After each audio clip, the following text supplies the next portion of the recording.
Kasunod ng Pogo ban, Pigo naman ang gustong paghigpitan ng ilang senador. Yung po yung online na pagsusugal na ang customer nasa Pilipinas. Inusisa rin sa Senado ang mabagal umanong deportation ng mga dayuhang Pogo worker. Nakatutok si Mav Gonzalez.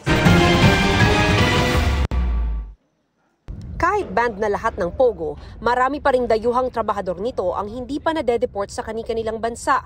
Yan ang lumabas sa pagdinig ng Senado kanina na ikinadismaya ng ilang senador. Ang napailabas na ho natin, Mr. Senator, is a total of 3,024.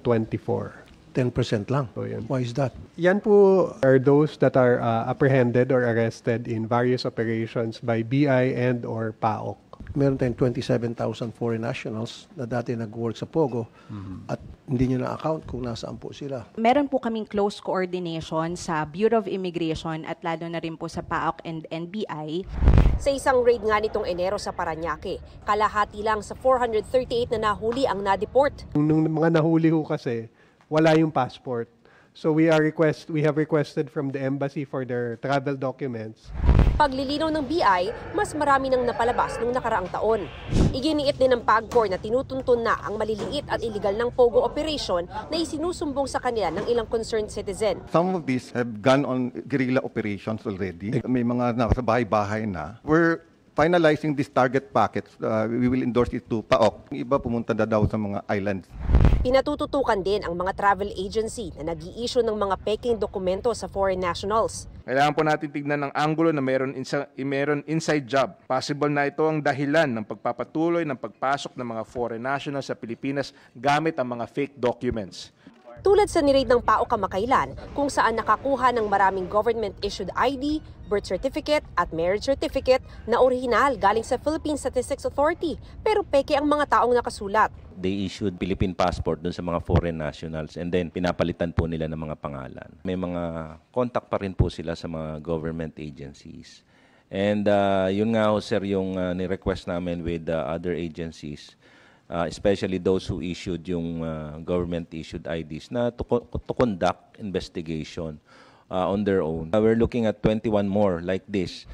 Sinita rin ng mga senador ang anilay mahinang regulasyon sa mga PIGO o Philippine Inland Gaming Operator. Dapat daw mas maalarma tayo rito kaysa sa POGO. Ang hari ng kasamaan ay itong Pigo dahil ang mga manlalaro ay Pilipino.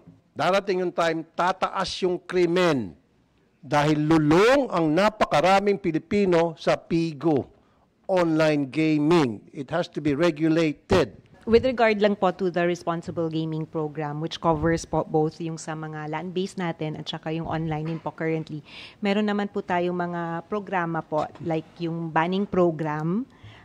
Pwede po silang mag-ban ng sarili po nila or yung pamilya po nila yung pwede din pong mag-nominate.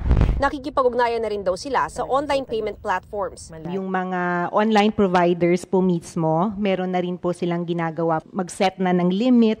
Sa ngayon, may 60 licensees sa online gaming at hindi muna nag-i-issue ng mga bagong lisensya ang PAGCOR. May mga multa naman daw para sa mga delinkwenteng operator pero mungkahi ni Tulfo, suspension o kanselasyon ng mga lisensya.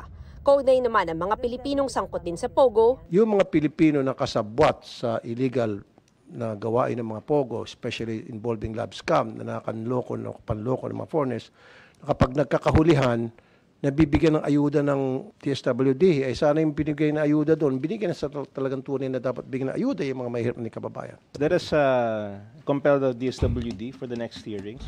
Para sa GMA Integrated News, Mav Gonzalez, nakatutok, 24 oras.